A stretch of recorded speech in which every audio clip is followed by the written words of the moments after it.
এই গৰমৰ দিনত আগতে চোতালত ঢাৰি পাৰি আইতাৰ লগত বহি ককাৰ লগত বহি সাধু কথা শুনো। জোনাকীৰ সাধু, বুঢ়ী আইৰ সাধু, পৰীৰ সাধু। সাধু শুনি শুনি টোপনি যাওঁ। আইতাই ক'ব, টোপনি ধৰিলেই নেকি, সাধুটো শেষ হ'বলৈ নাপালেই। তেনেকুৱা দিনবোৰ আৰু ঘূৰাই আহিব জানো? আজিকালি ল'ৰা ছোৱালীয়ে ক'ত সাধু শুনিব? মোবাইলত ব্যস্ত হৈ থাকোঁতেই যায়। সাধু শুনিবলৈ সময় নাই, সাধু ক'বলৈও সময় নাই। আজিকালি আইতাকহঁতৰো ব্যস্ততা বাঢ়িছে, মোবাইলত ৰিলচ বনায়। আজিকালি মাক দেউতাকেও ৰিলচ বনায়, মাকে জীয়েকৰ লগত, দেউতাকে পুতেকৰ লগত, দেউতাকে জীয়েকৰ লগত ৰিলচ বনাই সময় কটায়। সাধু শুনিবলৈ কাৰো সময় নাই। বুঢ়ী আইৰ সাধু, জোনাকীৰ সাধু, ইছপৰ সাধু ক'ৰ চুকত পৰি আছে, আলমাৰীৰ চুকত পৰি আছে ঠিক নাই।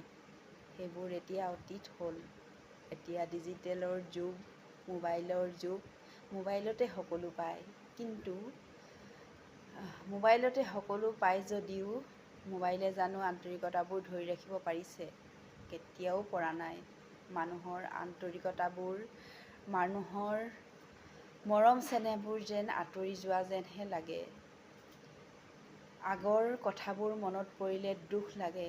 আগতে এটা তিলকে 4টা 5টা ককাই ভায়ে ভাগ কৰি খায়। এটা পাতিহাঁহ মাৰিলে গোটেই গাঁওখনে ভোজ ভাত খায়।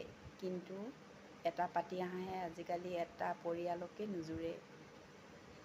কেনেকুৱা দিন আহিলে আপোনালোকে ভাবি চাওকচোন।